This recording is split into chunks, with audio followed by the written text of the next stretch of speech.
Right now, the drama continuing on the House floor. Democratic Minority Leader Hakeem Jeffries has been using his magic minute to delay a vote on the One Big Beautiful bill for over 7 hours. Jeffries claims he's, quote, taking his sweet time on behalf of the American people. No thanks. Whenever he's done speaking, House Speaker Mike Johnson will take the podium for what's expected to be a brief speech. Then we'll see a final vote to decide whether the OB3 reaches President Trump's desk or sends lawmakers back to the drawing board. We'll be keeping a close eye on the House floor all hour long, and we'll bring you the news as it happens. First, we are getting an idea of how New York City Democratic mayoral nominee Zohran Mamdani, who also self-identifies as a Democratic socialist, may address the Big Apple's affordability crisis. Hello, everyone. This is Outnumbered. I'm Emily Campagno, and joining us today, Carly Shimkus, Fox & Friends' first co-host, Lydia Hu, Fox Business correspondent, Kaylee McGee-White, Fox News contributor, and Charlie Hurt, Fox & Friends weekend co-host. Now, resurfaced video from 2021 shows the socialist candidate pushing to limit private housing and increase public communal housing. Watch.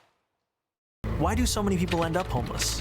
It's not because there aren't enough homes to go around. There are plenty of empty homes.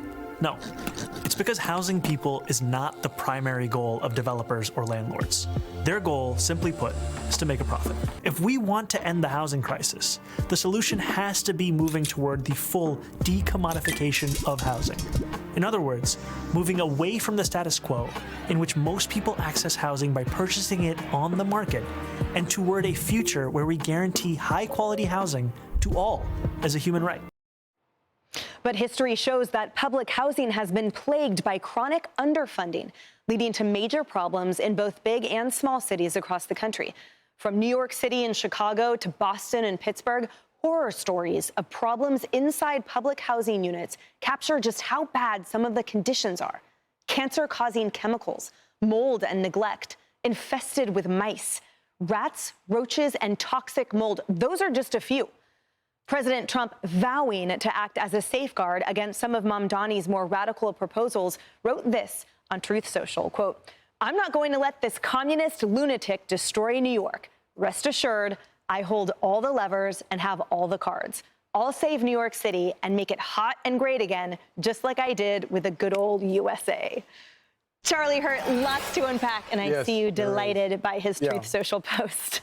Yeah, no, Trump has a great way of putting it. You know, the thing I love about Mamdani is that what this is more than anything else is a complete rejection of Democrat policies and Democrat control. Democrats have run New York City for decades. These are all Democrat policies, and they have all failed. And the idea that now they're going to turn to more cowbell because socialism light wasn't enough, so they're going to go full communism, it's not going to work out well. If you think that the subways are bad, wait until you have the city-run grocery stores. And if you think city-run grocery stores are bad, wait until you have forced public housing for everyone. It's going to be a catastrophe. And I pray New York pulls back from the ledge. And it's so rich, Carly, no pun intended, coming from the guy that lives in a $3 million Chelsea apartment. Yeah, is he going to move to public housing too then? And that's probably why he believes what he believes, because you have to be affluent to have the privilege to say the things that he does. And I recently interviewed last week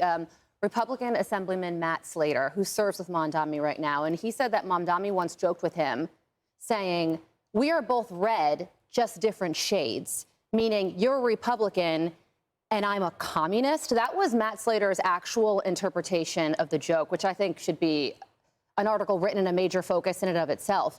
So Zohran Mamdani is not hiding who he is and what he believes in. He was just asked, what do you think of capitalism? And he said, I don't like it. And he wants to be the mayor of the largest financial center in the world.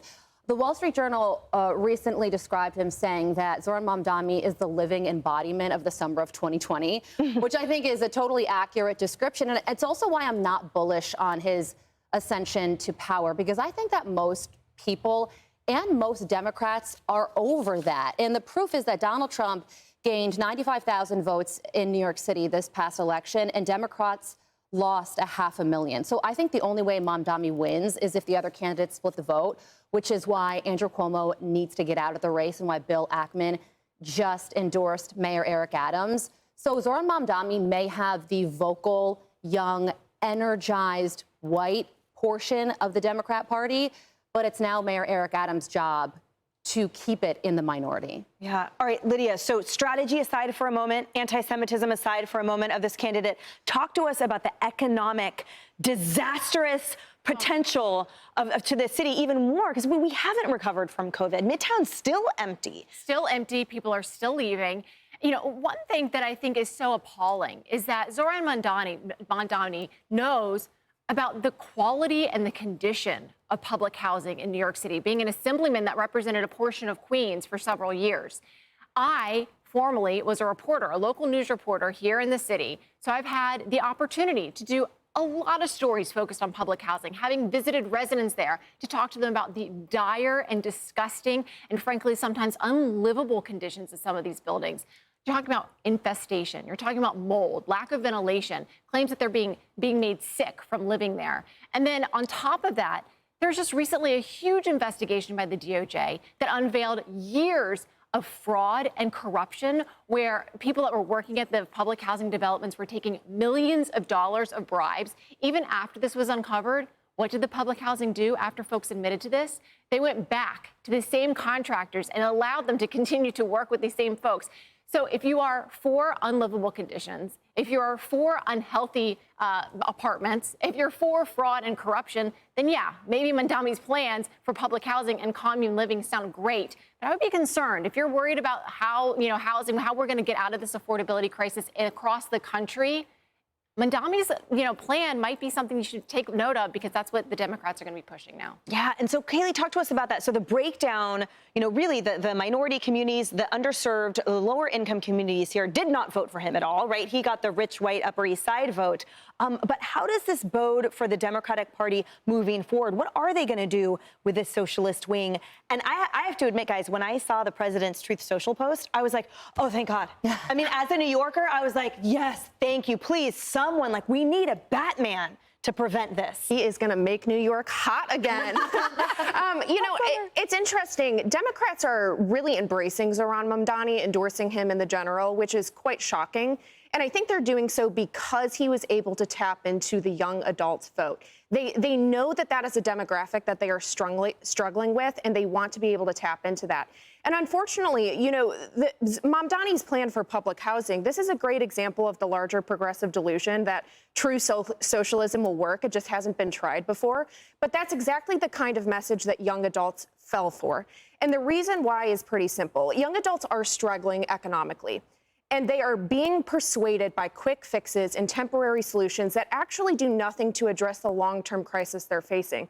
It's just a fact that Gen Z adults my age are struggling to break into the housing market, for example. There was a recent article that found that the new first-time average home buyer is about 56 years old. Back in the 80s, it was 26 years old.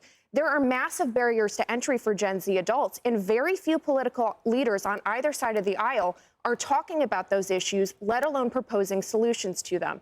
And in the absence of that, they are going to be persuaded by people like Zohran Mamdani, who are at least willing to listen to and engage with the issues that young adults are facing.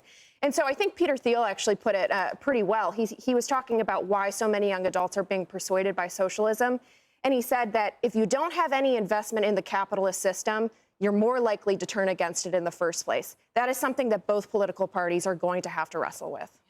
Hey everyone, I'm Emily Campagno. Catch me and my co-hosts Harris Faulkner and Kaylee McEnany on Outnumbered every weekday at 12 p.m. Eastern, or set your DVR.